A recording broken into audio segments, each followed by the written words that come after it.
It was on 11th of December 1882 that Mahakavi was born as Subramanian in Ettayapuram as the son of Chinnaswamy Iyer and Lakshmi Ammal. Even as he was a small boy, it was clear that he was the rising son of verses and songs.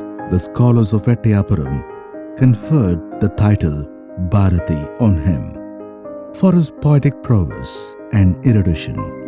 Bharathi lost his mother when he was 5, and his father was everything to him. At the age of 15, he was married to Chellamma at the insistence of his father.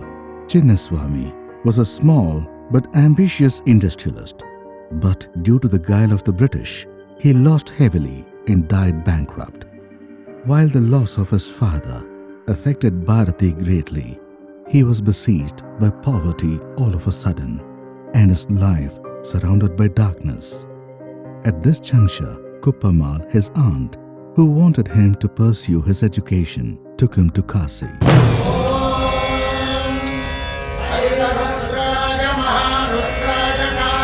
Kasi opened Bharathi's eyes. It was here that he excelled academically. He became proficient in English.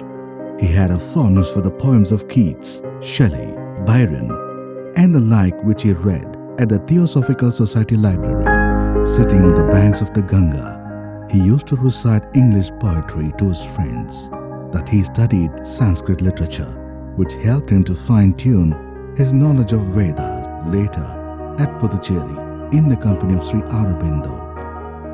Apart from this, he also mastered languages like Hindi and Hindustani.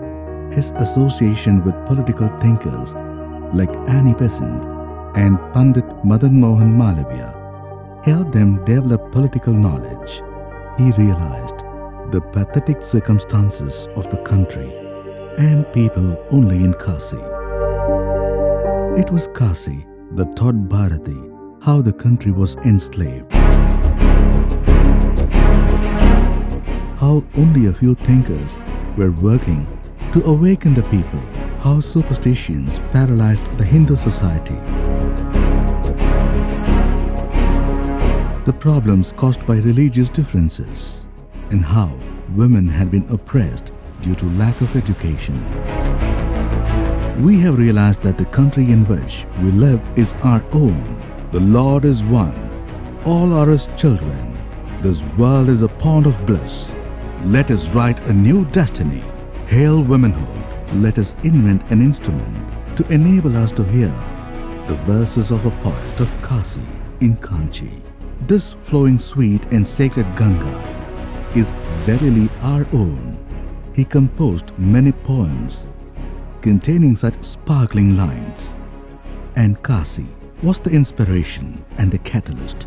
Kasi, to him, was the groove that bestowed him with the wings with which he soared the great heights later. The banks of the Ganga of Kasi truly gave him the saving hand when he was struggling in the troubled waters of life. Kasi helped him to learn many languages, opened his eyes to the nuances of politics and the subtleties of spirituality. Kasi changed his outer personality as well. It was here that the new-look Bharathi, with his black coat,